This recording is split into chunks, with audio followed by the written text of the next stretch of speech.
It's just the noise our fans make outside whilst we're recording. What distressed Crying. pigeons. Like the distressed distressed seagull. So, that's what it is, isn't it? So, how are you doing anyway? You all right? Good, Two of you? Yeah, good. It sounded like an interview, that didn't it? You know what I mean? It's awful, that. See, That's probably the microphones. Like, Yeah. I So, might as well Abby have Drew, just said welcome hi. to the studio. I might as well have said hi, guys, and done that. It's even worse. You take it. No, I You wasn't. took I the piss wasn't out of me. saying no because Is that what I did? we have a problem with people doing like that presentation. awkward, and all start, that. I isn't know. it? Sorry, Like, we do a soft rolling start, don't we? Are we all right there? It's not that soft. I mean, it's been rolling for the last 25 minutes. I was going to say, chatted. Yeah. So, we've How you got. doing? We need to Good, mention yeah. who Good. Drew and Abbie are, though. We've got two of the. I was going to cast stars characters from Hands on the That's Wheel. like we're And I've been in your lives from about a year and a half from not meeting you. You I know, and the so only reason you met was through the rugby, wasn't it was it? through When the you'd rugby done as well. Yeah, And that was that 2 years ago? No. that was about 2 years ago. That was 2 years yeah. because it was when it was in Sunderland. Yeah, because you introduced me to Drew as well. Yeah, And like Drew- a few months later, yeah. Because I started off, how we met, right, was I was just intrigued in the world of wheelchair rugby, and I thought, this is fantastic. And then I got to know the characters within that, like yourselves, and we've got your parents are sitting at the side there. And just to see this world of people helping each other out and finding purpose of, I'm in a wheelchair, what sports can I do? And then that kind of just unfolded into meeting you, Kev, Sam, and later on Aidan.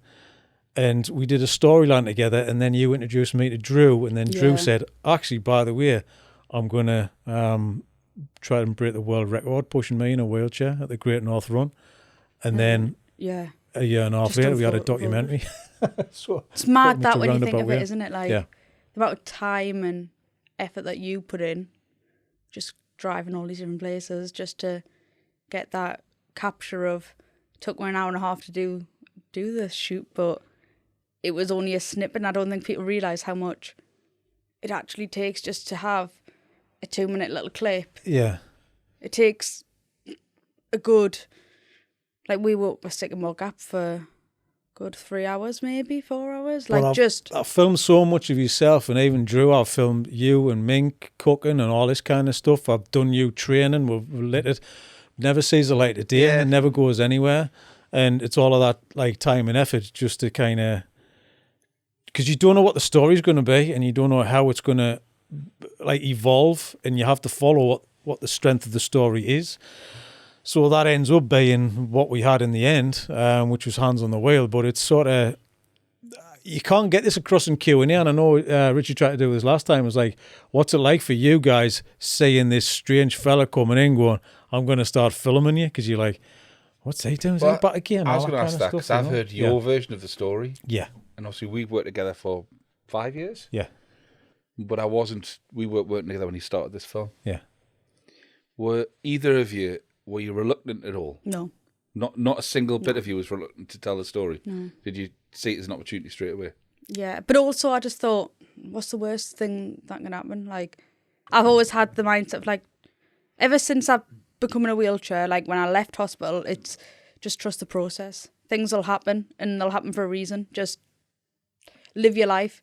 Yeah. Worst case scenario, nothing came of it. But now look at the fact that a year and a half later, there's been a documentary. The only reason I've started surfing was because of you, because when we went out that time to film the training, South Tyneside Council, Yeah, wasn't it? and you We were did a like, little film. it's not work. It didn't work with the person who done it. So do you fancy going in the North Sea and surfing? I thought, well, worst case scenario, I don't enjoy it, and that's a day gone. Whereas if I didn't do it, I wouldn't even now be still surfing. I've got my own board, and I love it, even though it's Baltic in the sea, but I still enjoy it. Is there an aspect of like, because of the situation you're in, you just say yes to things, or it's an excitement of like, well, this is great, something could come of it and we don't know what, and you just roll with it. It seems like that's what the picture was. When I was in the care home I was in, I always used to say, you know what, watch, I'll be on TV next, like, watch, I'll be on the TV, like, bigging myself up, even though, like, I'm like, probably never going to happen, but, you know, all these opportunities came along, and somehow I've met all these different people, and now I'm like, I've actually been in a movie as such, like a documentary that is showing that life doesn't end just because you're in a wheelchair. Mm-hmm.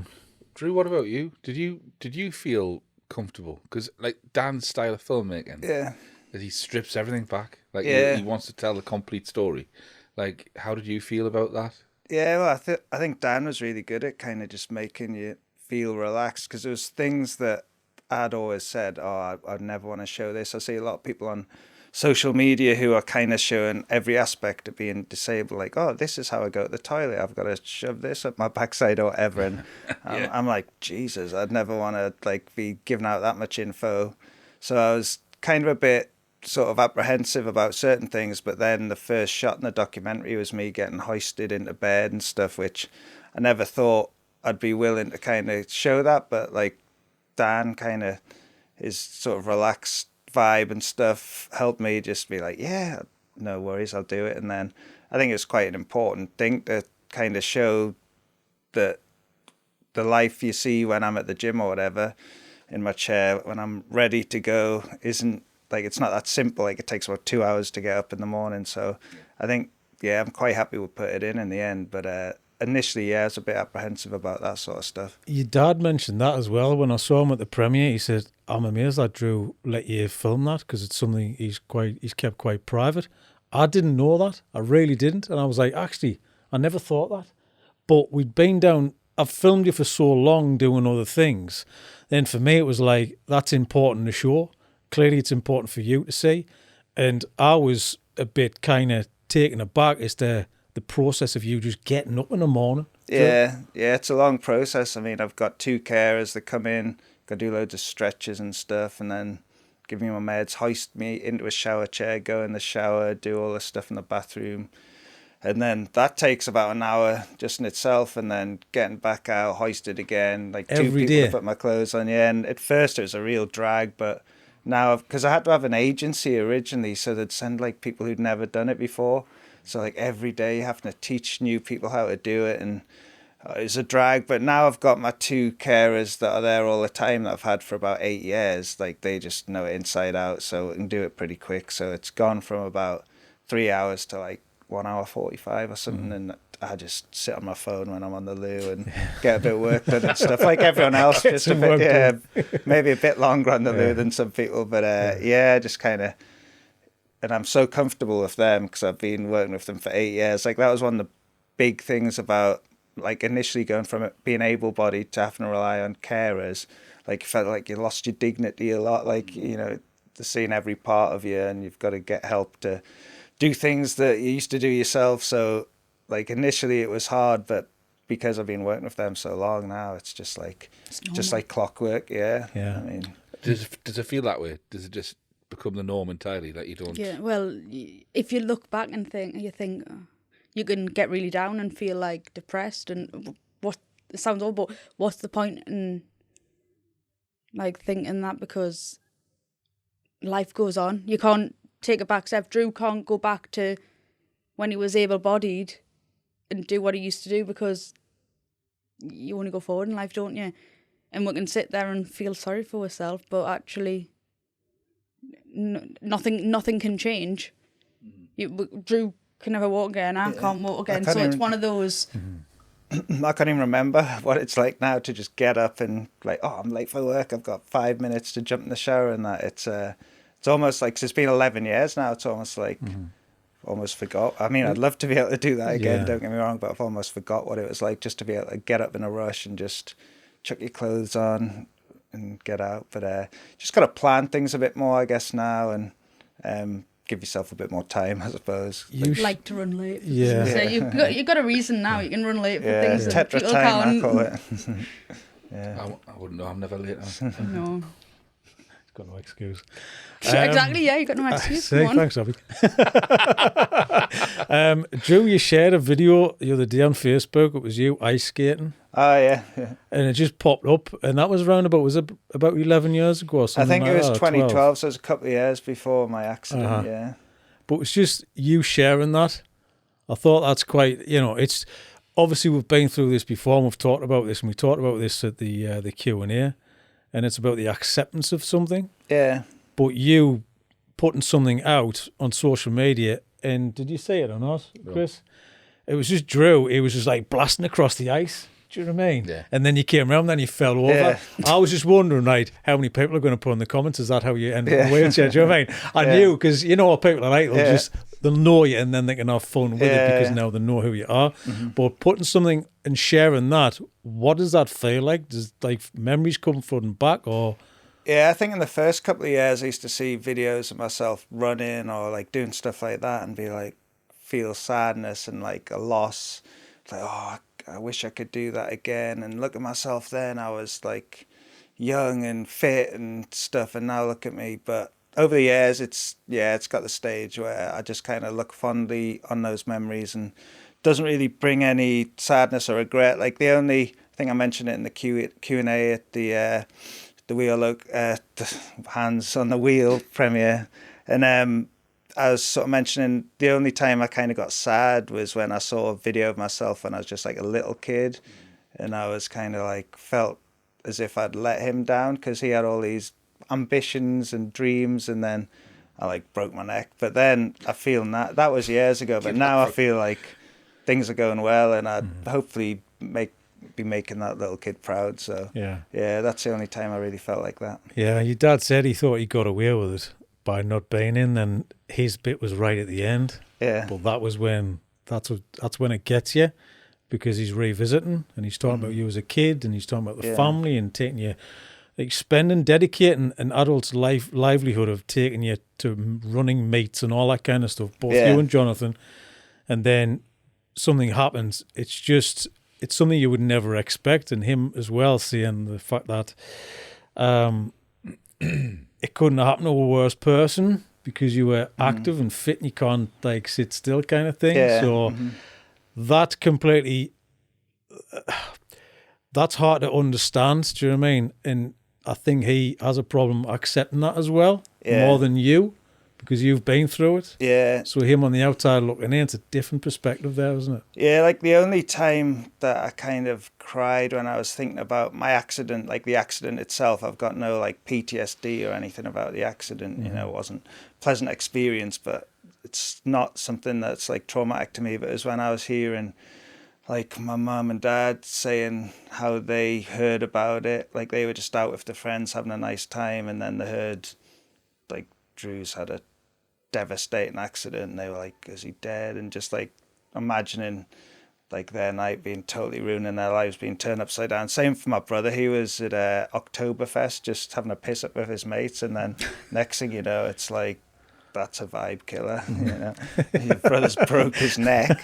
So Drew the vibe killer. Yeah, I was just like, and I just felt like, oh man, like, and I almost feel a responsibility to my parents, my brother and sister, my wife, and like everyone who supported me in hospital, and then myself as a little kid, and like all my friends, to like live a good life now and achieve things. Because I think if you know someone who's a good friend and they have something bad happen to them, and then the house depressed and sad, it's, you know, it's always going to affect you. But if you can see them living a good life and getting on with things, I think you'll think, oh, the accident was bad and everything, but he's doing all right. And yeah, so I feel like that responsibility to myself as well as everyone else to just try and keep moving forward, really, where at first it was hard to kind of see a reason to keep moving forward. The first couple of years are pretty tough, but yeah, life goes on. Your situation is much different, Abbie. Yeah. It's much different. You know, Drew has carers round the clock. Your carers are your mum and dad, sitting in the room now, you know. Yeah. Hi, Mum and Dad. Hi. All right. But you've had it's just that connection. You're closer to your family now than you were. Do you mean? Yeah, it's I would never think that I would be relying on them to take us different places, going on holiday with them. Like, I look back and I think, oh, I lived a normal life. It was, you know, went travelling, done all, you know, the stuff that you want to do when you're in your 20s, and then all of a sudden be in hospital for how many months, then live in a care home. And I was actually reminiscing the other day, speaking to one of the carers who used to look after us, who I'm now really good friends with, saying like, I used to think that was the norm. Like, you used to get up, you used to know when different staff were coming on. Like, that was the norm. And then I look back and I think, what was I even? Why did I think that was the norm? When look at what I'm doing now. And I do look back and I think, if this didn't happen, I would still be living my life for work, going to work. And whereas now I've met so many people that I would never have met. I'm not saying it's good or bad, but like the experience that I've had has opened my eyes to so many things, and that's why I'm so, not brutal, but straight to the point as I am now. Whereas before, I wouldn't hardly say a bit with a goose. When did all the meeting the other people happen? Like, say, when you came out of hospital, when did you get into the wider community, and when did you meet Drew? When did all those worlds come together? The rugby. So I was in one care home for 4 months, and all I done was lie in bed and watch Wentworth on repeat. I never got up. Yeah, you know the prison thing. It's like cell block H. Like that kind. Cell Block H. Yeah. So but then I think 4 months of literally just lying in bed. So like in prison, watching a prison TV Yeah, show. literally, yeah. And then maybe once every few weeks going to a pub, because being in that care home was not the nicest. And it was, then I never socialised, I never went out my room because it was just not very nice. And then I moved to this lovely new build care home and the staff were lovely. But then for the first few months it was good, like compared to what I did have. But I look back now and I think it wasn't good. And then all of a sudden it just started declining, and then I would be slated by staff. Because I have my voice and I say what I think. And it was like, no 25-year-olds, 26-year-olds should be in a care home with elderly people, even though it was classed as a young person's unit. The youngest person was me, but the one after that she was in her 50s, 60s. Like, it's not normal. But then for me to come from that horrendous care home, literally just sitting in bed all day, not getting up, to then having a bit of a life and getting up and, you know, having some sort of routine. Because all I knew from 8 months ago when I first went to hospital was routine of staff coming in, staff going out. Like, you getting your dinner at a certain time, and that's all I knew for 8 months, 9 months. And then after probably a year and a bit, I then was seeing something on, was it the BBC? I think Mick done like a talk, like a thing about the Barbarians, the rugby, and I seen it, and Mum and Dad were like, may as well try it. I was a bit sceptical, but I thought, you know, I'll try it. So on a Tuesday night, is it rugby? Yeah, Tuesday night, Dad used to pick us up from Sunderland, drive all the way to Blythe for training, and like that became the norm, like every Tuesday. But when I first got there, I was a bit like, But then you kind of just get tret. Like, if you want help, ask. But, you know, you're just thrown into it, which is good, because a lot of people who are able-bodied and they see somebody in a wheelchair, it's like, can I do this? Can I do that? Like, holding doors open for you. Overcompensating for, we're just everyday people, but we'll just sit down all day. It probably winds you up more. Yeah. When people overcompensate and try and be over nice, because it's not your first day. Yeah, you know what I mean? yeah. You kind of know, and you've gone through your little battles. Yeah. And you kind of want to do things yourself because you want to become independent. Yeah. You know. And I think I got in the chair, and the way I was treated was like I had been there for ages. Like, right, we're doing this, doing that. Like, a few shouts, like, come on, catch, like. But it's made us the rugby player I am today. Like, it's one of those things, and as soon as I left, I was like, I'm going back. Were you interested in rugby at that point, or was that just the thing? It was just the getting out, because get to do something. Before that, yes, because Sunderland's so far from where Mum and Dad live, I was going out once a week, and my whole life revolved around being in Bede House and not socialising with the outside world. Yeah, I would go for a coffee with my mum and dad when they came, but then I found rugby and I was like, well, actually, that's my purpose now. Like, not in a cringy way, but I've now got something that I'm seeing other people. I'm not just revolving myself around that. I'm not saying it's toxic, but that environment where everything's regimented and there's certain, like... Do you think there's a gap, Abbie, this is to both of you really, do you think there's a gap in like a transitional period and aftercare to go somewhere when you come out of hospital before you go back home? Because for me, there's an issue here. There's a massive issue, and this is what I've seen throughout talking to everybody who I've seen in the community who are in wheelchairs, is the fact that you're out of hospital, you're in a house, you might not have the facilities in the house, you've got to change your house, you've got to get the money to adapt your house. There's no transition period and there's no place to go. Why isn't there? And do you need that? Do you think it's a good idea? Personally, yes, there needs to be something there.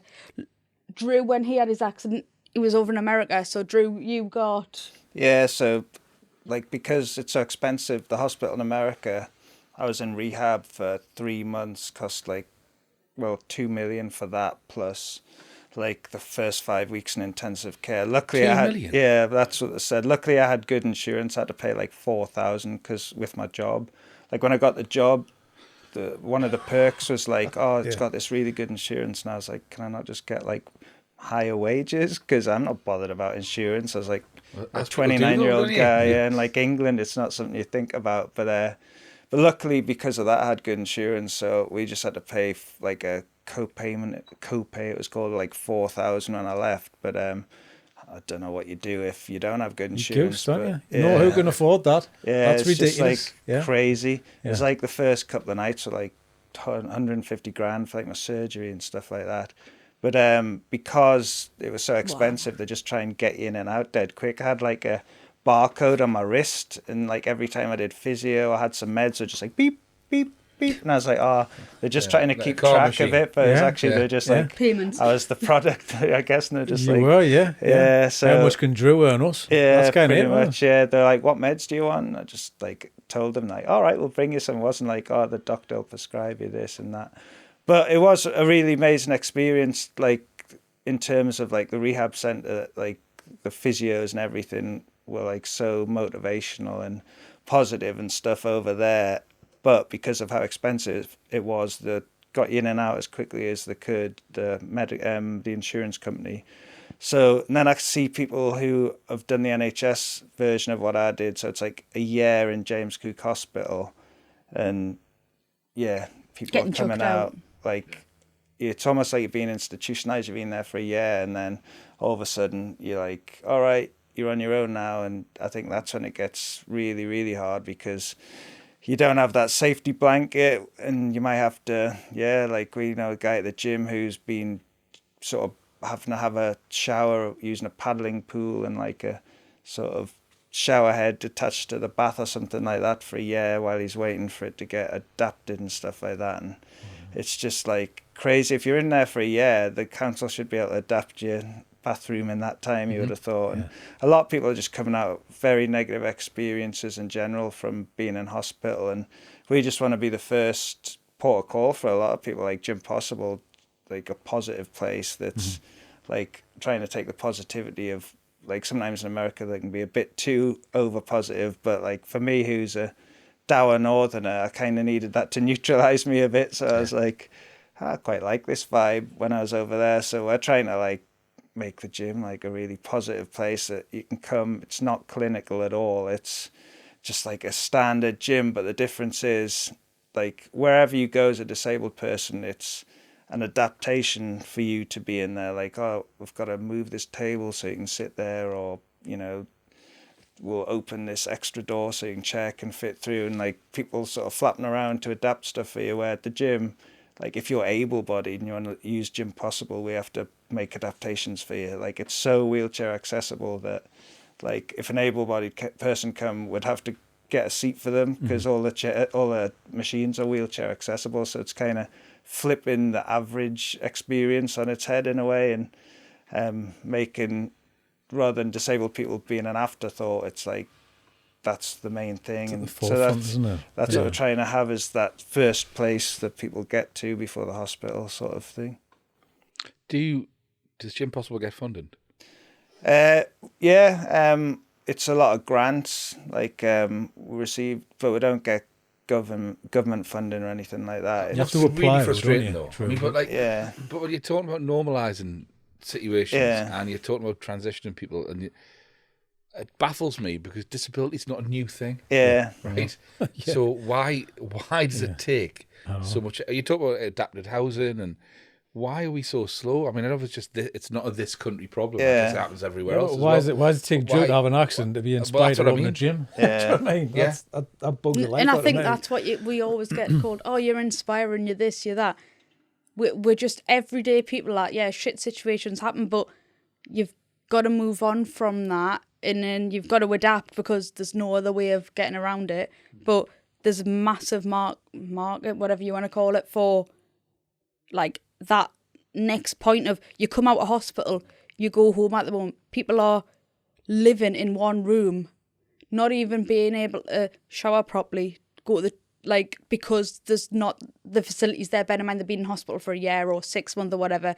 You need that not halfway house, but you need there's care homes, yeah, great. And when you speak to a lot of people, that's kind of what their protocol was, as in you just get chucked in a care home with 60-year-olds with Alzheimer's, dementia, or people who are meant to be in care homes, whereas 20-odd-year-olds who have freshly injured from whatever, they get chucked in there, and, you feel shit about it because that's not whereas if there was that, there was a house that was adapted and, you went into there and eventually, your house gets adapted, but there's nothing out there that this is the next step that you take, unless you go private rehab, which costs, I did look at it, and it's £3,000-4,000 a week.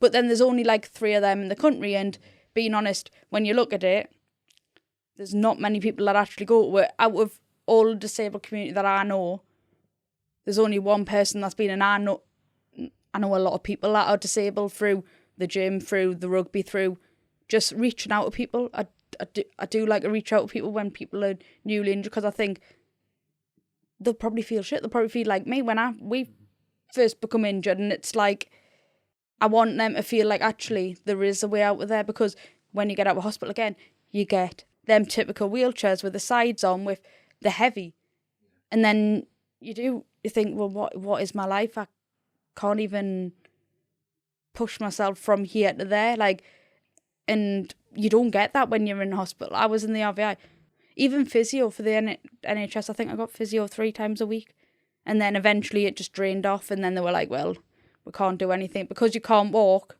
There's nothing more we can do, and they do just leave you, and it's so hard to fight to get into rehab facilities. So there's one in the northeast. It's Watergate Park, but there's nobody that I know that's actually went there. I was thinking about that. One in the northeast. And I think there's for people that 15 beds or something. Isn't it? You could be 70 miles south of that location. Yeah. Oh yeah, massively, yeah. But you got to travel there. Yeah, James Cook, that covers pretty much the whole of the north, and it's from people from Cumbria, Berwick, all the way down to South Teesside and stuff like that. All in this one hospital for the one spinal unit in the whole north of England. And yeah, so if you're from Newcastle, if your parents want to come and visit you, they've got to come down to Middlesbrough every day. It just seems like there should be one. But it's the equivalent to a local authority pool and gym being available for the people of the northeast. Yeah. In Gateshead or in... Yeah, and it's just one normal size. But then even if you wanted to try to get, rehab-wise, Watergate Park, that's... Well, yes, there's the Alan Shearer Centre, but getting into there that's more your special educational needs. And trying to hire the pool there, Watergate Park, you've got to... I don't know anybody who's fought to get into there, because you've got to fight.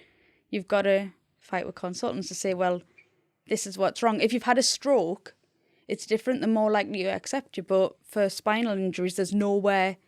Yeah, Middlesbrough, but that's more of a hospital environment. Yeah, you don't get admitted as a outpatient as such, whereas Watergate Park, as from what I know, is you can go and use the facilities there, but to use them facilities you've got to fight.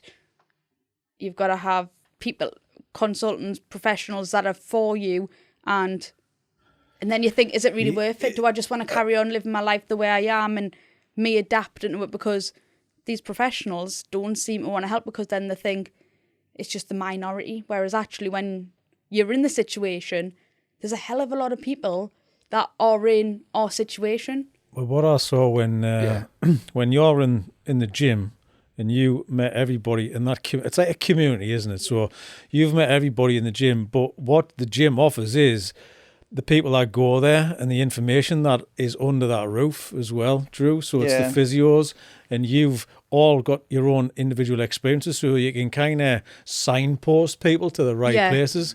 And what stood out for me was when Aidan was recently being disabled, who came off a motorbike last year. He didn't know, what do I do? How do I go to a coffee shop? How do I get around? And you were like, come out with me and Sam, and we'll show you how to kind of go on. Yeah, and he did say to me, like, we first went to Roker to Lila Lilies, and when we finished there, he went, oh, actually, I can live my life. Like, I can still do normal things, because in his head, he was like, I can't do this, I can't do that. And also wheelchair, typical hospital wheelchair. He bought my old wheelchair. So he was like, oh, actually, I can do things. And the difference between the hospital wheelchair and the wheelchair I give him was he can push himself, he can do things that But if he didn't meet you, and he didn't go to the gym, he wouldn't know any of this. No, and he would still be sitting in his bed feeling sorry for himself, because that's what we all like. But I personally, that's what I was like for the first 8, 9, 10 months, because you don't say any different. Well, all of a sudden something happens to you. You were living your normal life. I went travelling, I was working, I went to the gym. I'd done all these things that everyone, getting up and getting changed, doing your normal day-to-day stuff, to then all of a sudden be like, I can't do anything for myself. Like, I physically can't, and then it's the mindset. Is there anyone, like, visiting hospitals, or Abbie? Kind of, when you're in hospital, because there's lots of people in there, and obviously Kev found out about wheelchair rugby by being in hospital, by other lads and stuff like that, because somebody's knowledge can help you figure out what the hell's going on. Everyone's in the similar situation, but is there nobody like visiting you in hospital going, look, there's a gym, Drew, who used to, do you know what I mean? It's a kind of, there's Abbie plays wheelchair rugby. There's places where you can actually go. If you get involved with these people, you might be able to get your house adapted, blah, blah, blah. Why isn't there? Yeah, there is somebody that do that. There is that for spinal injuries, at least, like SIA, the Spinal Injuries Association. Where hopefully becoming trusted partners with them and backup. They kind of go into hospitals and give people info and stuff. And we're trying to do it with the gym now, just get our foot in the door at James Cook and just tell people, like, this should be your first port of call, like, come to Gym Possible. But like, you've got lived experience, though, Drew, the same as Abbie as well. There's not enough of that. But it shouldn't be, I'm being like totally idealist here. It shouldn't be like an external provider. No. Why can't the hospital be saying, right, there's a community here, we can make introductions here, this can happen. It just makes, to me, they actually don't. Nobody should feel second class, right? And that's what it feels like. But there should be a pot of money to bring the likes of these guys in to kind of help that and facilitate it, because it's a lived experience. Right, guys, let's bring it in. We need a program of how we can do this all of the time for people who are coming into hospital because they need a care package to leave. They don't know what's going on. You just think from a local authority point of view, they have a duty to. Like, it's like, for me, if you look at, like Gateshead, for instance, they've got lots of gyms. It's different gyms. They're all local authority gyms. Gateshead Stadium, we've got one in where Lowfelt.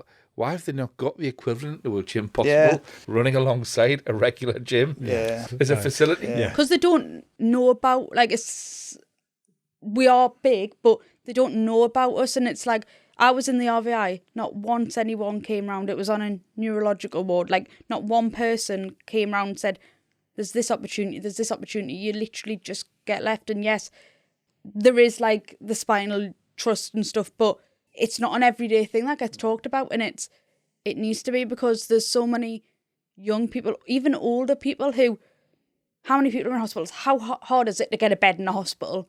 Whether it's a stroke, whether it's a spinal injury, whether it's whatever, there's nothing there like for young people. Okay, for older people like 60s plus, it's like, you should go into assisted living, you should go into a care home and they'll come out, whereas young person, and I say young person up to like 50, 60, there's nothing there and you're just expected to go home and live your life. Mm-hmm.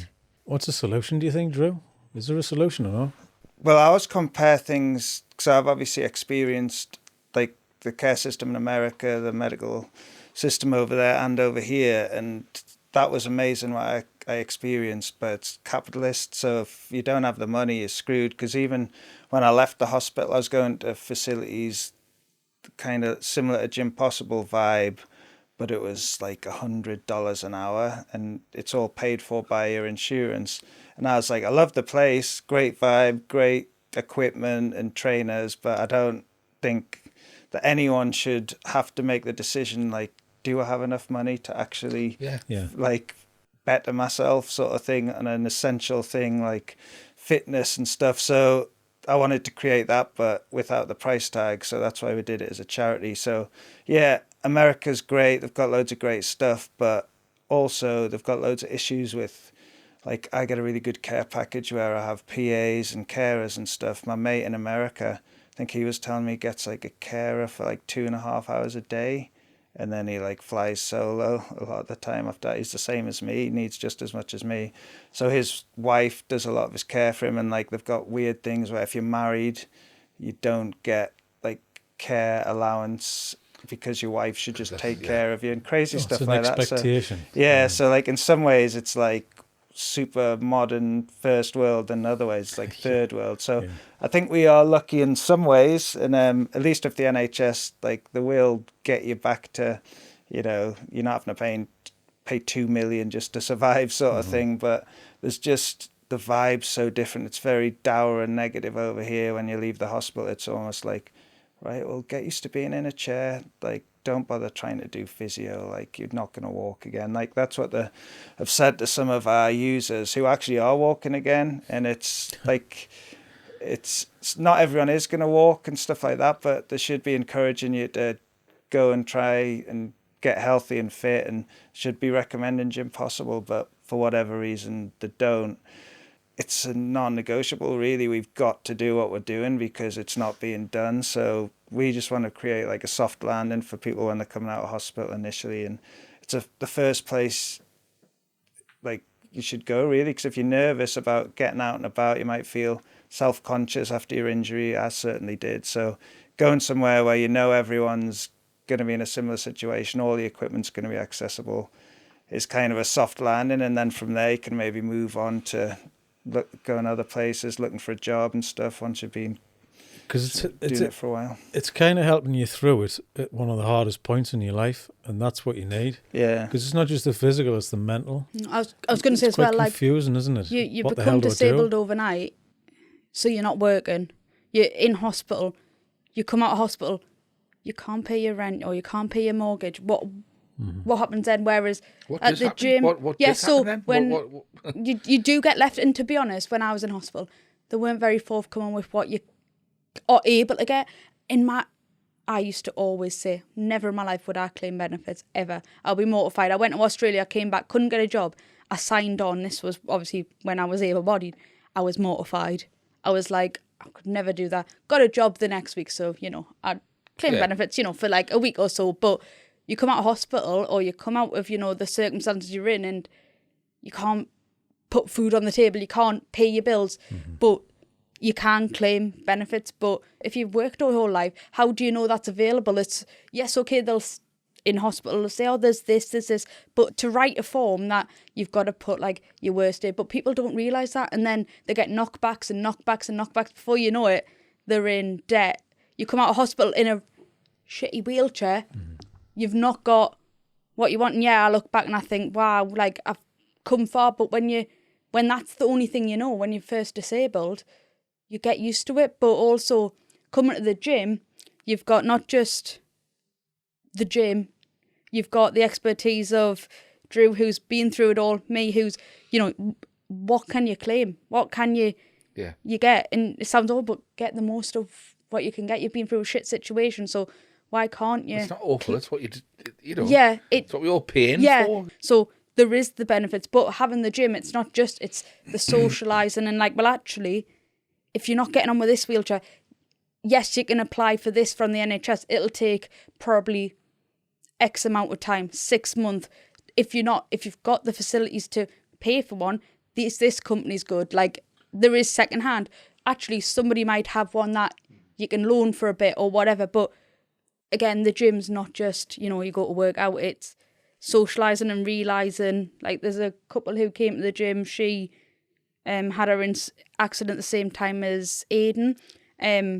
She's doing so much. She's doing amazing now. But when she first came to the gym, it was very much, she didn't know how to help herself. As in, just not physically, but just in everyday life. Like, they didn't realise there was things out there that they can do. And where do I go? Yeah, and she's found the gym, and now she's a lot better. She's gaining things back, and it's not just the gaining things back to walk again. It's normalising stuff.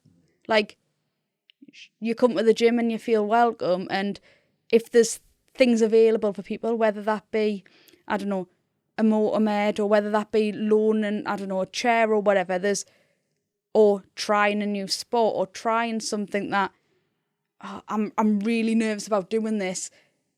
Is it possible?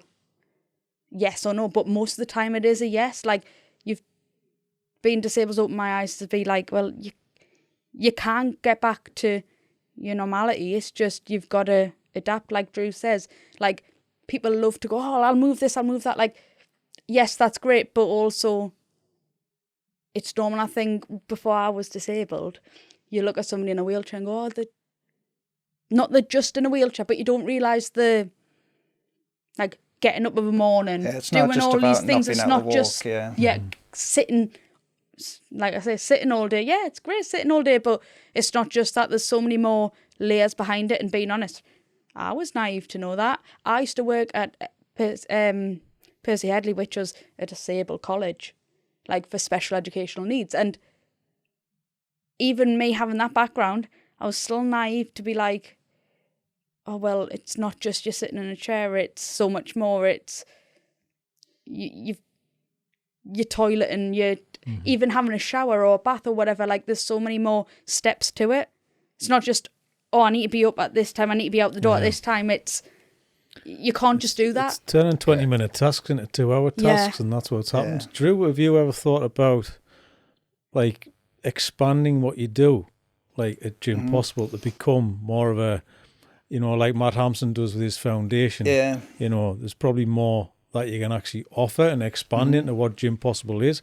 Abbie's saying it right now. It's kind of, it's a place, it's a community, it's a sort of an advice centre, as well as a gym, as well as like a facility. I think there's some scope in that. Yeah, definitely. Well, that's like, I can't really go into too many details. Oh, is it starting? Have you done it? You said it now. I wasn't fishing, and I do not know. So, well, last year I had a project called Project Elevate, and that was basically the first year we're back, like, pretty much with a proper gym post-COVID. Like, a bigger space was 2024, and that was kind of building back from where I'd been during COVID. So we built our membership back up to about 50, and we had a really good space at the leisure centre. And then last year it was like, okay, we've survived the first year, we're kind of back to where we were.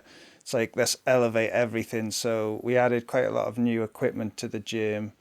We like leveled up sort of our skills and just made the gym generally nicer. Just some little things that weren't going to cost much money, and then some bigger things were. Get a Speed Flex thing in from. Yeah, we've got Speed Flex. We just got an Echo bike in, which is one of those bikes with a fan on, and that's really good if you're in a wheelchair, because you can use the do it from the front side and just use the arms.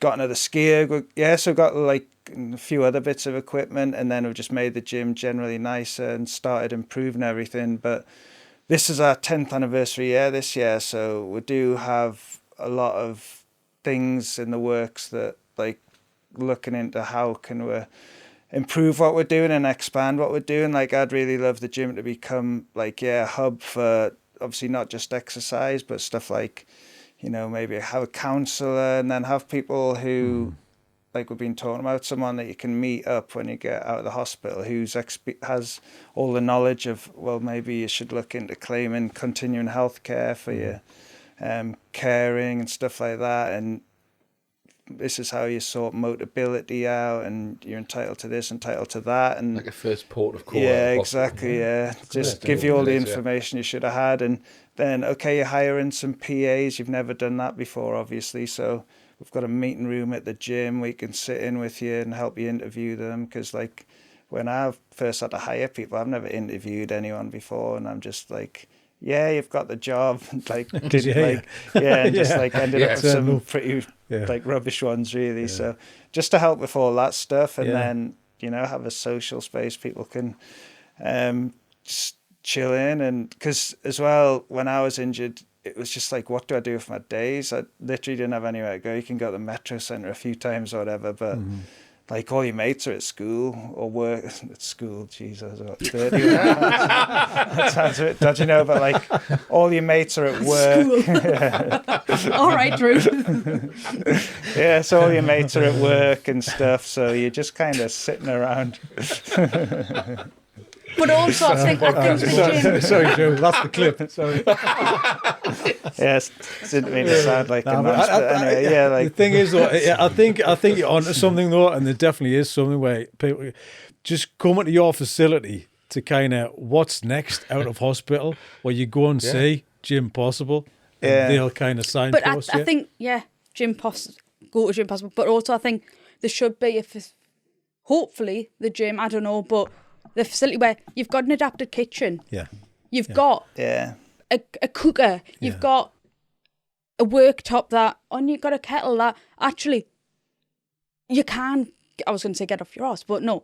Go into the kitchen and make yourself a cuppa, not having to rely on your mum, your dad, your carer, your whatever, that it is possible to make a cuppa, because there's a lot of people who are injured who's similar to me that you do just not expect it, but like you rely on a lot more things, whereas now like I do have an adapted kitchen and it's so much more easier. Quite lucky to get that though, weren't you? I don't know how. Yeah, I was so lucky, but even now, some people, they don't have adapted kitchens. They've been disabled for years and years and years, and they do just get on with it. But I must admit, like even Sam, when he came to mine, he was like, "Oh, like I want a house. I want this. I want that." Like. And he's realised that actually he doesn't have to bend over and on the floor and mix his pasta in a pot, or, you know, have to risk burning himself, because actually you can get the adaptations, whereas a lot of people don't have that. In Drew's position, yes, it is slightly different, but for someone like myself, you can get it, but again, you've got to fight for it. But there should be that facility there that giving you your life back. Yeah. Here's a kitchen, you know. This is how I do it. I don't know. I'm going to go and get a coffee. I'm going to go and sit down over there. I'll let you go and do that. Like, not pandering over people. Because someone like Kev, he's 40 odd. In his head, he doesn't want somebody pandering over him. He's lived his whole life doing regular things, getting up, making himself a coffee, having a family, you know, doing the regular things that a guy should do, would be doing, to then being reliant on living in your mum's front room, and because you can't get out of that room because you're not able to, be literally rely on people to give you food, give you water, and I know that's the depths of it, but there should be that facility that actually there is a adaptive kitchen, and you know there's a toilet, and there's even showers and stuff to prove to people that you can get your life back on track, because when you come out of hospital again, you just get left. John, you said you had a fight for it. What process did you have to go through to get the adapted kitchen? I was very lucky. I live in West Northumberland, and a lot of people in West Northumberland have money and they're old. And if they have any problems, it's you're older, because it's not, Corbridge isn't really a place where a lot of people in wheelchairs live, because it's kind of top hilly. Of the list, my social worker was really good, and my OT was really good. She's been in the job for 10 years, so it's like one of those things that she wanted to fight for. And I don't think there's anybody who she's worked with that was in my position of like, I just want to carry on my life. But I look at people who live in the Durham area, they're still fighting for a care package.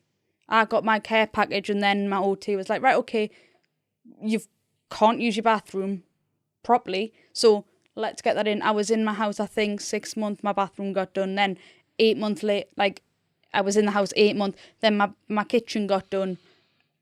And being honest, I look back and I think, how did I just manage with a microwave? Like, yeah, okay, Mum and Dad would bring food up every now and again, but I literally cooked in a microwave and like I couldn't use an oven, couldn't use the hob. But now I think, again, I look back and I think, what was I even doing? Like, how did I manage to survive? Like, not survive, but, you know, do the regular things, like even having a carpet, pushing through on a carpet was, yes, okay, I was lucky that I had, again, it wasn't fun, but I had the money to put flooring down. But some of the simple things like that, it's, you're holding a cup of hot water. Okay, yeah, someone like Drew wouldn't be able to do that, but to push through into the front room on carpet, it's doable, but it's hard work for someone like me. It's dangerous as well. But it's dangerous. Yeah. But now I get my cup. Yes, okay, years and years. I've been in chair 4 years, and it does come with skill and, yeah, like ability of understanding your chair, understanding like the house layout and that. But it's a hell of a lot easier. But again, I look at some people and I think 4 years down the line, 6 years down the line, and they still haven't got what they need. Yeah. The more you're mentioning things, the more I'm just saying there's an area to teach her about adapted living. There's an area to teach her about certain things. I think even nutrition, and Drew will go back to kind of the doc about you talking about food and nutritional intake and how your bowels, and you can't, because if you've got a certain level of disability, you can't feel something from a certain level down. And even Abbie, yourself, with, you know, you've got a bench that actually automatically detects if your legs are underneath, because you could crush your own legs, you could burn yourself, and it's all of these things, Drew, you know. So there's so many things that would benefit from a facility, you know, for all of this, to understand it. Like everything in one place. Yeah, I mean, like I said, I can't really say too much, but we are going to be hopefully getting some really good funding. We've got the Blue Star rowing guys who are rowing across the Atlantic. Yeah. When's that happening anyway? Pretty much this December. time next year. They'll be doing it. The first, actually, this year. It starts in December and they're still going at the minute. The race this year is going at the minute. The first person has just finished the other day doing the race this year. So they've just completed the race. Was it 4,000 miles or something? So what are they doing? Because I don't understand what they're doing. So they're a team of 3 guys who are, I think they're about 27-ish, mid-20s. They're all friends, and they were just sitting in a pub one day and had a few pints, I guess, and talking about this race and like, why don't we do it, sort of thing. So I met Mark Watson, who he was looking for a charity to support, something that kind of shared their ethos and stuff, like their interests, their ethos, and came to the gym, and big, tall, like 6'2", 6'4" guy, and I was like, oh, you're a rower? And he's like, I've never been in a boat. I was like, oh, jeez. And I appreciated that, like, full send approach to it, just like ambition and just like, we're going to get it done. And I think they appreciated that from us, so we pitched our idea to them, and they were like, we're well on board with it. So we kind of all share the same vision for Gym Possible, of just like, you know, it's making exercise accessible for people that's physically and as well as financially and culturally. So they're all about that, and they just want to see us thrive as a charity. And like looking at the Matt Hampson Foundation, what they've done, they want us to, you know, be doing stuff like that up here, and that's always been our goal, just to help as many people as we can access exercise, and then all the other stuff we've been talking about, we want to start adding that as well. So they're rowing across the Atlantic, and they're looking to raise 250,000.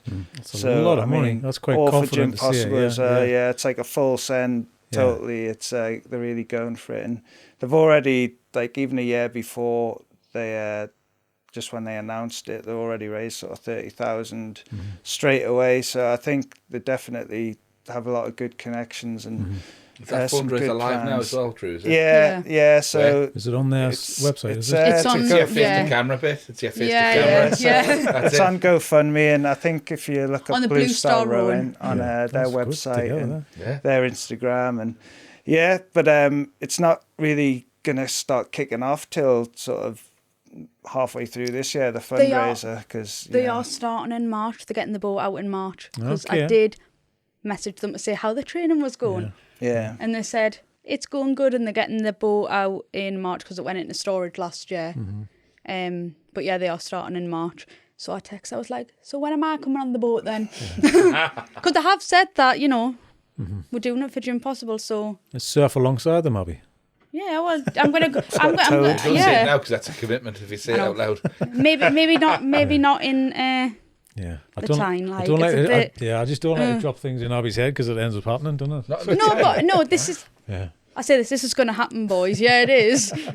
I will be in the boat. We need to prove that everything is possible. Yeah, Gym Possible, accessible. Yeah, so they've got that's cool. like nothing's sort of planned like 100% yet, but the sort of in February they're starting to put together like a ball sort of thing, and we're hoping like to work with them on stuff like golf days and stuff like that. I know they're doing a 24-hour fundraiser where they're just going to row 24 hours straight. I don't know if they're going to do it the same way that they're going to do it on the boat, because it's going to be crazy. There's 3 of them, so you're going to row for 2 hours, then you're going to have 1 hour sleep. And I think in those 2 hours, you're by yourself for an hour, and the size of the boat is minuscule. You're like going to be sitting there rowing for an hour by yourself, and then for an hour with someone else, and then you're going to be sleeping for an hour. But you sit by yourself. 24/7. You sit by yourself. The boat's it's about the size of this room. Smaller than this room, especially like when we went to the event at Wylam, the boat was there, and it was so small. Like you think, how do you live on that for X amount of days? It's like storage for food, storage for water, the storage cabin's tiny. Like Mark won't be able to fit. Corner. He won't be able to lie down in it. His feet will probably be poking out. And so like that's going to be like rowing. So you end up rowing 16 hours a day. So that's going to be extremely hard mentally and physically. And like how many days? I think it's like at least 40, I think they said it was. Yeah, some people take 60. But it's just like round the clock. It's just like round the clock. Just like, I don't know, like you must just get into like completely... it's something that mentally is going to be harder than physically, because just not sleeping properly for that long, like 1 hour at a time.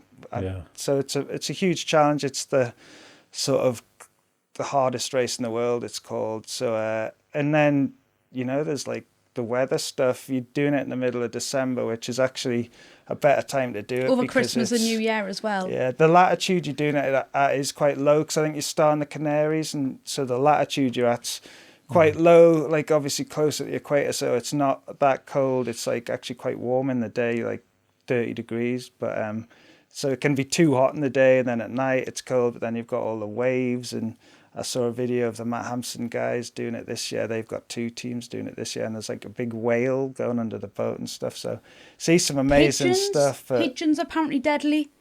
Oh, but that was a flying fish, though. They were calling it a pigeon, but it was a flying fish. Oh, was it a flying? Sorry. It kept flying into your head and stuff. So it'd been an amazing on experience. On the Facebook post that said pigeon, I was thinking, was that a pigeon? I was confused at first, but it was a flying fish. Oh, right, okay, there we go, Drew. Yeah, so they're doing that, and like, I just love the idea of it, just like just going for it. Like it's not like they've never been in a boat and they're just gonna like wing it. They've got a coach he's done it himself twice, so they've got like him writing them a program and stuff. So they're going to be prepared. I think they're going to the Netherlands in the boat and then staying overnight and coming back. So they're going to get some open water sort of experience, and they're taking it out, more and more often now. But it's going to be a huge task for them. So we're hoping that we can raise that money, and we'll do everything we can to sort of help them raise it as well. Yeah.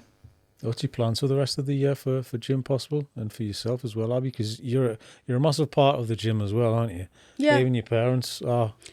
So not one of the reasons, but so originally the gym was at Tumble with Craig and that, and Craig's amazing. Like it used to be upstairs and on the mezzanine floor, but now it's the gym at Tumble is now downstairs in its own unit with obviously the Tumble.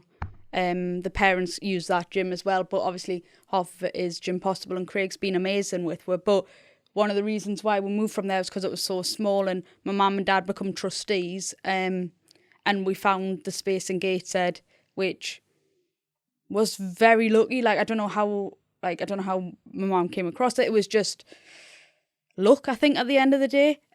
But then since we've moved there, my sister, she works at the gym as well. And talking about nutrition earlier on, Emily's now delving in. She enjoys it and she wants to delve into the nutrition and the facilities that there isn't there at the moment for spinal injuries, which I'm so glad, like, because originally when Emily went to uni, she didn't know what she wanted to do. She came back and, not luck, but, you know, like, things happened and she's found herself slotted in at the gym, and she's got a good working balance with Drew, but also, like, the members, and she's come into her own, and she now, like, not that it's anything to do with the gym, but Emily now knows what she wants to do. She wants to specialise in the spinal injuries, and you're almost organically building a team, though, because it sounds like you've got a team. Your parents, there's you, there's Emily, there's Drew, there's all of these other people involved. There's the physios, and you kind of you almost have the structure of what could be the facility. You just need an infrastructure and an injection of said cash to kind of make things move. Well, that's our plan. That needs to keep going, though, Drew. Do you know what I mean? Needs constant funding to keep the lights on. Like, you know, 2026, we increased our funding by 200%. Really? So it was like kind of 2025. So 2024 was so like trying to, you know, catch up to where we had been. It was like chasing our tails a bit, getting sort of starting from scratch again. So we didn't really have time for all that. But last year, because we had things settled a bit more and we had, you know, a team kind of settled as well, we were able to spend a little bit more time looking for grants and stuff and improve what we're doing there. But we've kind of come to the stage now where we can't add any more equipment to the gym. There's like nowhere, there's nowhere we can go from there. So it's all looking at, okay, how can we expand, or how can we, not just the size, but how can we expand the services? Like, we've just started doing, like, Emily's just started doing bocce clubs, so people can come and play bocce, which is a bit like bowls, like a wheelchair sort of sport that's in the Paralympics. We've started doing group sessions. We've started doing gym partners. So basically, if you've been injured for years and someone comes out of the hospital newly injured and they're a bit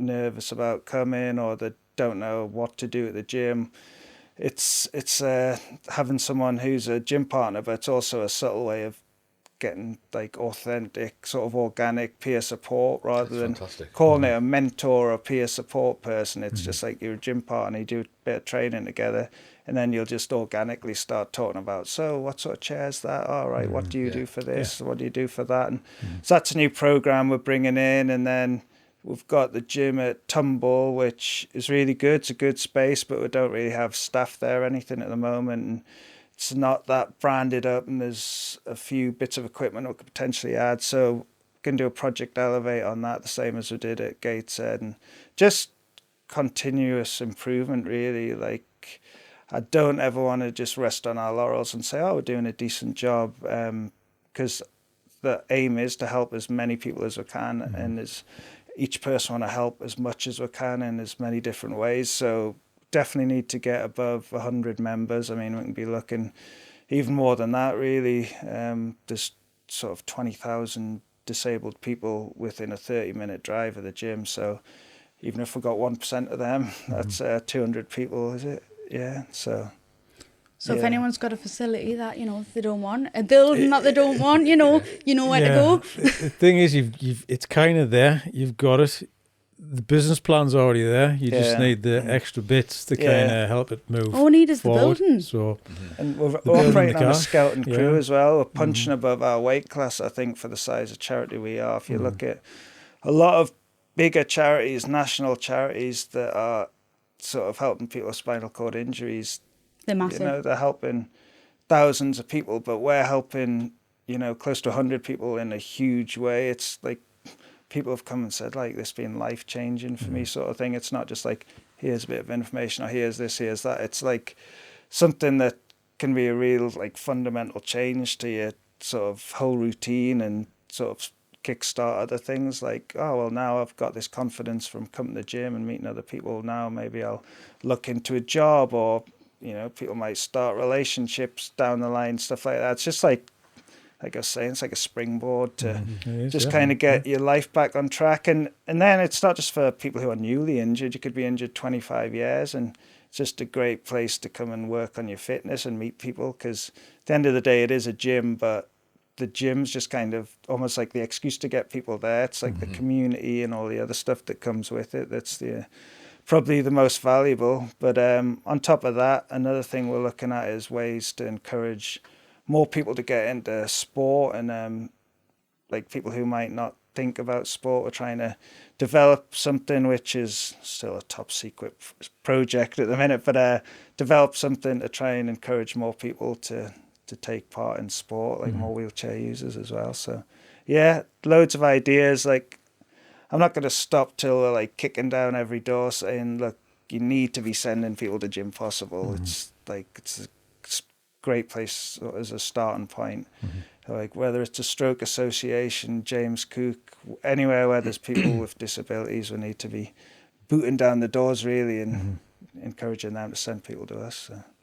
I mean, yeah, it's fantastic. It is. It really is impressive. Going to put a top secret stamp over the top of the podcast. Yeah, top secret redacted. I know he's got some long sleeves because he's got loads up them. Hey, you know what? Earlier, it's a bit trivial now. Ages ago, when Drew described you as Dan's relaxed vibe, and it's stuck in my head since he said it. You know why? Because you know what it is? Because I tell you, it's different hats. Do you know what I mean? And when I've got that hat Can I get a Dan Says Relax t-shirt? Like Frankie Goes to Hollywood ones, yeah. But that's what I mean. When you're doing that, when that's that side of my personality, and that's what I'm doing, because I'm in the creative flow, right? In the zone, right? That's my happy place, and that's what I like. That is with you, Chris. That is a stress place. Yeah, it is. Yeah. See, we're all many different people, aren't we, all the time? But yeah. So more of the same. But yeah, I mean, we're just keen if we can help out anyway, and that's the whole point in trying to push the doc and trying to show as many people, because I think it can definitely reach. It's got more power than just a film. Do you know what I mean? Yeah, and that's again, the gym's not just a gym. This is what I think. But also, like, I think that when people say, "Oh, Gym Possible," the gym's the forefront of the thing, isn't it? Whereas it's not just that, and this is what I like trying it out. That you don't need to be a gym goer. You don't at all. Half the time we're in there and we're chatting and like socialising with people who newly injured or just starting the gym, and it's like there's so much more opportunities out there. But the only reason I found the gym was through the rugby, but if I didn't find the rugby, I wouldn't have found the gym. And when you're newly injured, or when you at a loss for, okay, you might not have just newly been injured, but when you're disabled, it's like, where do you go? You can do so much research, but you've got to write, like, trying to find adaptive gym northeast, or just somewhere where support, like, we aren't just a gym again, we're more everything and above what the title says. Like, it's more than just a gym. We want to support people, and through the years I've been there, you can see that there's quite a lot of new members that have come who are newly injured, and the progress that they've made from not just physically, more mentally, and they're wanting to get up in the morning and do things now, whereas before it was an effort to do them. It's grown into having a bigger purpose to what the title says. Yeah, massively, yeah. And the thing that annoys me sometimes is, like, when I was newly injured and I was looking for places, I'd find somewhere that looked amazing. I was like, oh, where's that? And it'd be like America or London, Australia, like, and I was like, it's about time I had something like that was the best thing up here. So our aim is to be like one of the best or the best in, like, not the Northeast, I'm talking Europe, like the world, like the most accessible, best gym. Like, outside of the Matt Hampson Foundation at the minute, I'd say we've probably got the best accessible gym in the country, and like their gym's really good. Their whole facility is amazing. So we want to, That's what we do wanna more aim stuff. for. Yeah, like they're doing with their facility. But in terms of gyms, like as is right up there, and I want it to be like the best and like something for our region to be proud of. Like you guys, it's all about, local heroes. It's in the name. We want to do something that's local to Newcastle and Gateshead and the northeast, but that's like sort of top of the range, like national leader sort of thing. It's worldwide values. Yeah. Do you know what I mean? With a local voice, it's all that kind of stuff. But it has got reach. You know it has. I'm just, I mean, whatever we can do to help, we'll keep moving forward. And I don't know. I think it's exciting that because of this, it brings people together, and then we can use this to move on, and whatever comes of that, that's a good thing. Do you know what I mean? Yeah. Because it doesn't just stop here, and we don't want it just to go, great, we've made a film together. No. What can we do? What can we help to move on? Yeah. What can we just, I don't know, push forward? Yeah. Partnership with, we're up for anything as well. Do you know what I mean? Definitely got a few more plans up my sleeve to pitch to you guys. It's top secret, live on top of the podcast all the time just now. Call it redacted. We need to have like a bonus content edition. This is your other sleeve, this one. This is why I brought the backpack in as well, so you can put some more stuff in there. Do you know what I mean? I'll tell you what, Drew, that's great. Honestly, great. I love it. It's just driving forward. I love ambition. It's fantastic. You can feed off that. Should we go to menu questions? Yes. Yeah. Feed off that. Menu questions. Exactly. Like I know. That was good. I didn't think. Practice that one. No, like I didn't at all. No, that was complete. What just Billy bullshitting around that one. Right, folks. Well, this is the best bit when Dan tries to explain this bit. Well, I'm pleased you do, because nobody else has a clue what we're talking about with this menu. And I'll go to Greg's more than ever now, because it's constantly on there. Well, I'll tell you what, hold your horses on the Greg's. We'll do that one last. We'll pick anything off that menu that takes your fancy. It's the word menu, I'll go with top 3, I guess, for my starter. Well, top. I do like stuff a lot. I mean, top 3. Well, we've had different top 3s. We've had top 3. Yeah. We've had top 3 crisp flavours. We've had top 3 Foods. sandwich films. You could whatever you want. Films, movies, books. We've had all sorts of stuff. I mean, we haven't even mentioned Drew can paint with his teeth as well. So I'm leaning into some artistic things. What's your top 3 activities that you do at the moment? What's your favourite things that you do at the minute? Yeah, well, sounds a bit mental, really, but like my work, like Gym Possible, like I'm really sounds like I'm pushing shilling Gym Possible, but like that's what changed. Just a bit. It'd be a ticket tape kind of. Yeah, that's what like news. That's what changed my life. Like having a purpose. So like it's my job essentially, but going in there every day is it just keeps me going and like come back happy. Yeah. On just while we're in the mid of that question, I want to reframe that. Your top 3 purpose. What's kind of made who you are now in a wheelchair? Gym Possible, yes. So what's another 2 that's kind of made your purpose? I mean, it could be Mink as well. Yeah, kind of definitely. Thing, so. Yeah, I was just gonna say that. Yeah, my wife and my family. Yeah. I wasn't trying to put Oh, you're just sticking it in I wasn't there. trying, She hasn't texted and said, can Drew mention Well, that? she should have, because like at the Q&A, I didn't even mention her. My dad said, you didn't mention Mink once. I was like, oh, God, what an idiot. But she didn't mind. We'll do it now. Yeah. She's on she was on the film. She was mentioned on the film. And she's lovely, and we love her. And she's a good cook as well. Cook, chef, I don't know what to say. Might get wrong on this one. she works at 21 as a chef. So. Did you tell you I saw her? Yeah. It's a small world. Chris saw her in there. Were you having a meeting with Terry? I was meeting Terry. Yeah. She ran out to see us. Did you? Yeah. And that's Terry's place. Aye. I mean, small world. It is a small world, yeah. Yeah. So and number 3 then, Drew. So if you go like family and then gym. Purpose, because when it was just top 3, I was going to say I like painting little miniatures, but All right, Drew, okay. purpose is a lot deeper. First it was schools. Painting little men, all right, Drew. Redacted. Anyway, so like anything artistic, like I've quite, I guess, creative. I just like like for my mental health after my accident, I was doing loads of like just mouth painting, and I tried all sorts of stuff. I've made a short film. I've done what else? I've done a few. Like I've written kids' books for my nephews and stuff. And the most recent thing I did over Christmas, my little nephew likes the film Zulu. And I don't know how PC it is, but I made him like a massive Zulu playset where I painted 50 miniatures by mouth.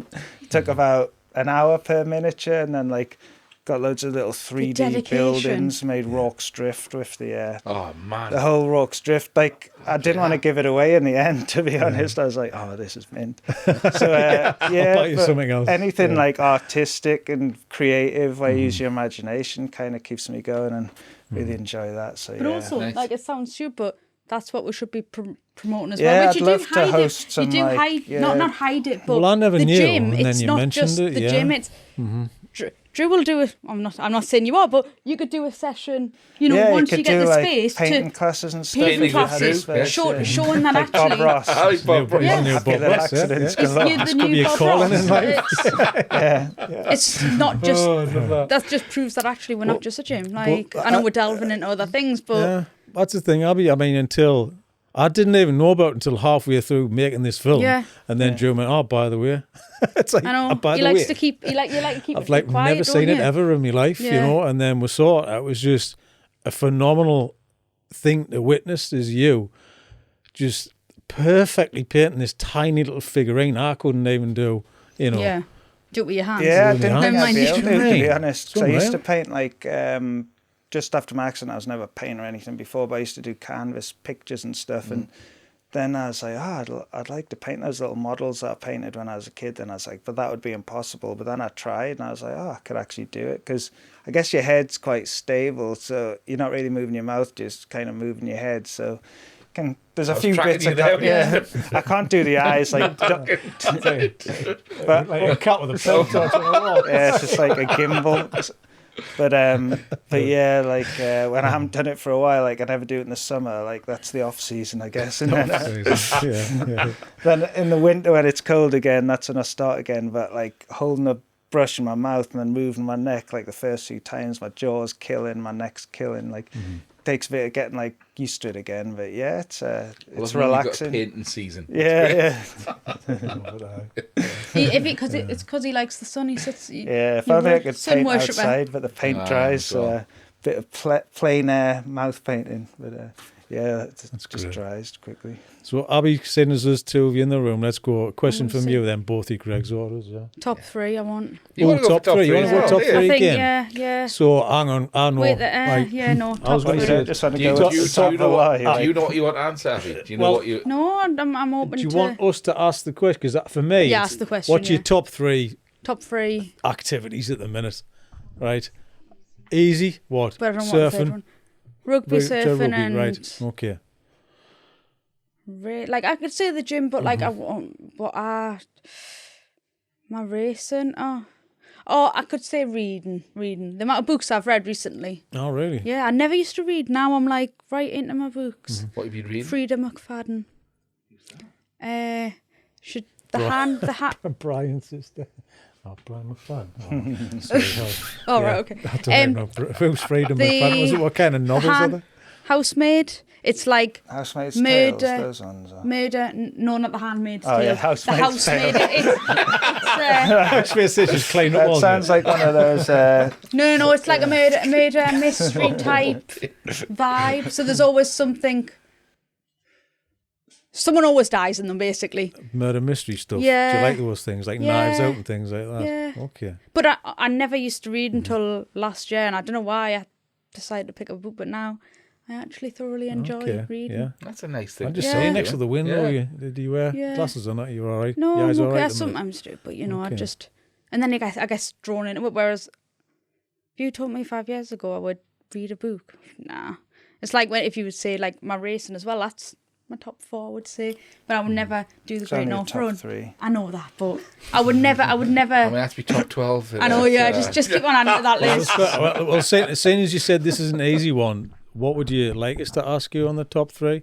Because I know the activities thing, but for me it's like things you've done which you never thought you would do as well. But Top three moments. Moments. Oh gosh. Since being in it, yeah. Top 3 moments. Trump mic. Getting my house, my bungalow. Because then I realised actually I can live again. Would your kitchen come with that, or was that just? No. So I got my bungalow, and it was a new build, so it was just like a shell when I first got it, and then the kitchen was put in the bathroom, but it was like a bath, and like a regular bathroom. Which I couldn't use, and then my kitchen was a regular kitchen. But obviously, I'd say the next moments was when I got. It's a hard one. I don't like just 3 things. It's hard. Well, my house is in general adapting my house. I'm not. I'm going to say top 5. 6. 5. Oh, 5. Okay. All right. Okay. Fair enough. Edit it down to 3. That's just because. Oh yeah, you can. Yeah. That's all now. What's next, Naomi? So getting my house and my house adapted and everything, and getting back to living, starting the rugby and meeting the people that I now call friends. Bigger social circle. Yeah. And then not just the rugby, but the gym and everything that's come with it. And the last thing, the documentary, I think. Really? And I always had this saying from getting out of hospital was trust the process. And I used to always say it to the staff, to my parents, just trust the process eventually. You learn when you become disabled that everything takes time. Not 1 or 2 days, 1 or 2 months, 1 or 2 years. It's not just a next day thing. You've got to trust the process. And over time I've learned to just trust that process. And now look at where I am. I would never dream of doing the Great Enough Run, beating someone like yourselves and doing a documentary on my life, and you coming around filming stuff that a lot of people wouldn't put out there. Like Drew says, filming them getting out of bed. If I was able-bodied and you came around and was like, oh, can I document you, and getting out of bed, doing everyday stuff, making a cuppa, I'll be like, why? Whereas now it's not my purpose, but I want to show people that you can't just live a normal life and get on with your life. The issue is with stuff like that, people go straight for the extreme because they go, get extreme, get more people looking at it. This is what. And for me, you try not to do that. You just show the reality of what that is. Yeah. And then you ask, and if it doesn't work, then okay, fine, let's do something else. But it's doing it in a different way. It's the same with Ian, his dad. We didn't get to see him in the hospital, but we did it. We told that story in another way, But for me, I just want to make sure I've justified your time. And it has multiple purposes. It's not just about one thing. There's lots of things in that. Yeah. Which and I think the amount would of people help that, other people. From Gabe, who I now go surfing with, and Nick and that, they were like, we didn't realise what your life entailed, as in realising that you don't just jump out of bed and it was 2 minutes later you're out the door, or even behind figuring out how you're going to surf, or going for a coffee with someone. There's so much more preparing in that, but also there's many people at the documentary that said, oh wow, it's amazing that you've shown your life like that, but I didn't realise, even family, not particularly my parents, but my grandparents and stuff, they didn't realise that this is my norm now, and this is our norm, of your life, which, yes, again, I've accepted it, and I wouldn't change, I wouldn't change anything now, but, my life's good. I'm not going to go about the ifs and buts, but you've just got to carry on. And again, I am glad I'm in the position now, because I wouldn't have met yourselves, I wouldn't have met Drew, I wouldn't have played rugby, I wouldn't have done all these different things, which if you told me 5 years ago, oh, you're going to play rugby, you're going to do this, you're going to surf in the North Sea, you're going to do the Great North Run, I'll be laughing in your faces thinking, I'm not that type of person. Why would I put myself on in a documentary and show my life? But again, I've used the thing of just trust the process. Everything happens for a reason.